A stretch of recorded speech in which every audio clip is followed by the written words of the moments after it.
Hey Mark, did you listen to the latest episode of Learn English Now podcast? Yeah, I did.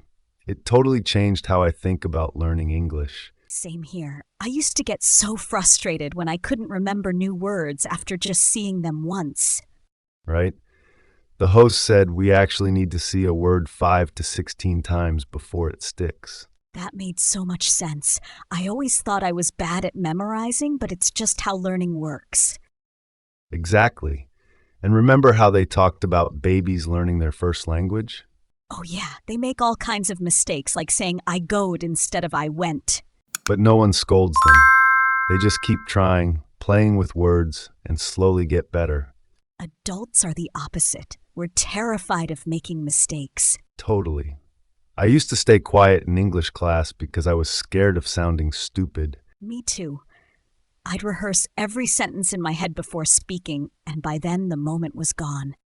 That's the fear of speaking trap they mentioned. It feels like you're working hard, but you're not actually practicing speaking. And without speaking, your English stays locked inside your head. But the host said something really helpful. Mistakes aren't failures. They're useful information.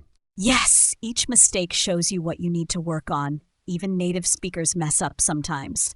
They forget words, say things wrong, or use bad grammar in casual talk. So the key is to stop aiming for perfection and just focus on getting your message across.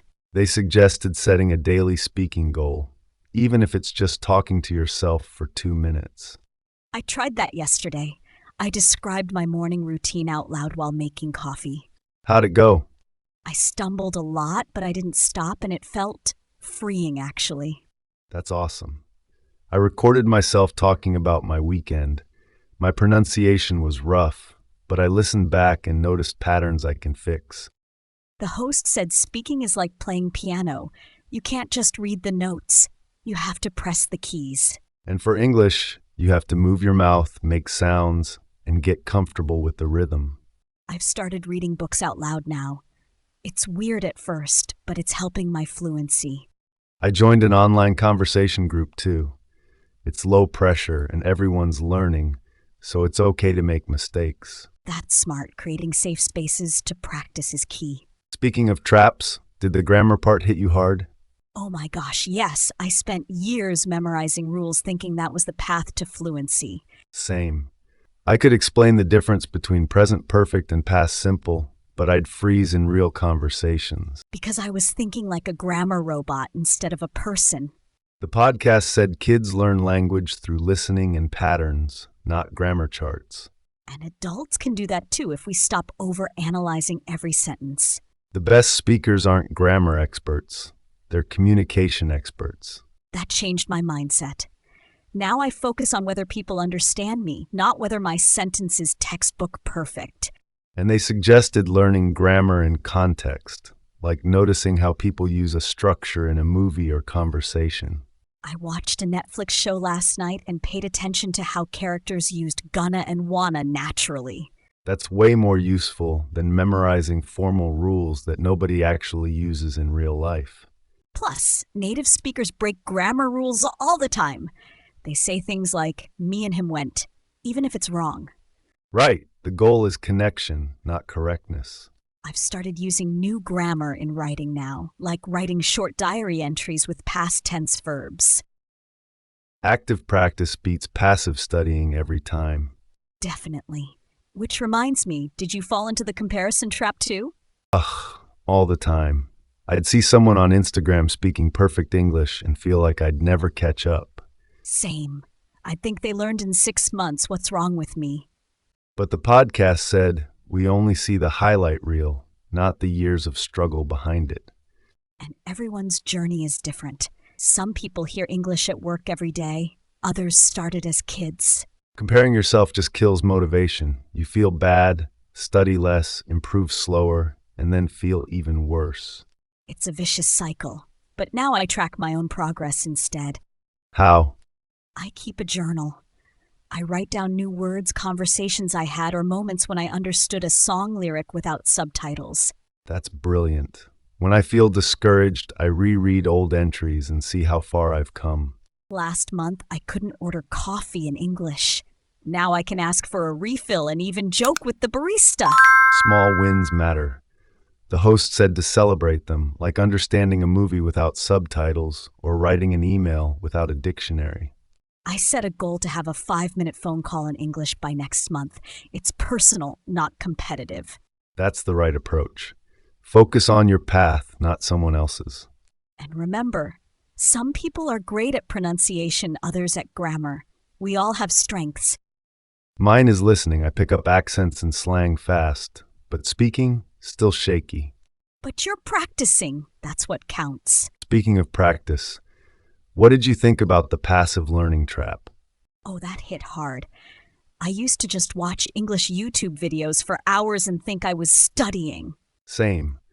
I'd binge TED Talks and feel productive, but couldn't form a sentence when asked a question. Because passive learning only builds input, listening, and reading, but not output.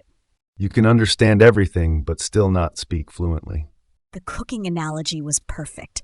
You can't learn to cook by only watching shows. You have to get in the kitchen.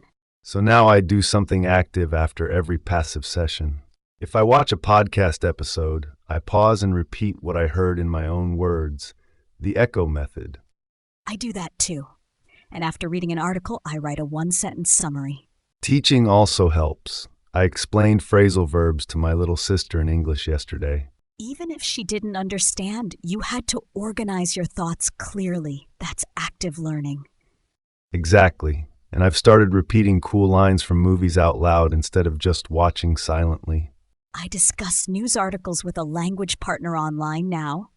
Forces me to form opinions in English. The key is balance, input plus output. Listen, then speak. Read, then write.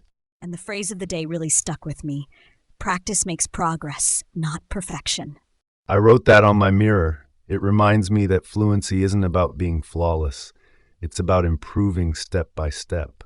Every mistake is a lesson, every conversation. I used it yesterday when I messed up a verb tense. Instead of panicking, I said, practice makes progress, not perfection.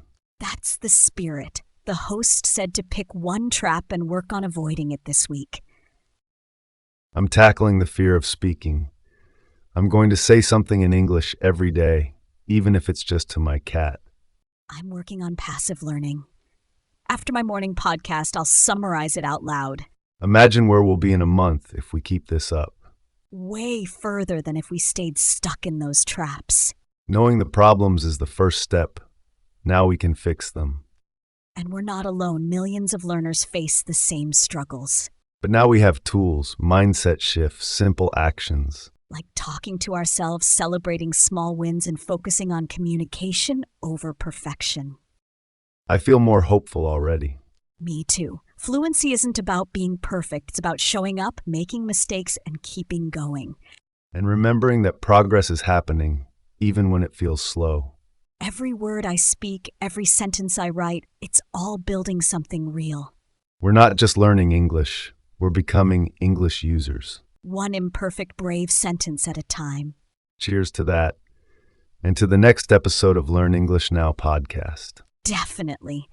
I'll be listening with my notebook ready and my voice warmed up. Same here, ready to learn, stumble, and grow. Because practice makes progress, not perfection. And that's more than enough.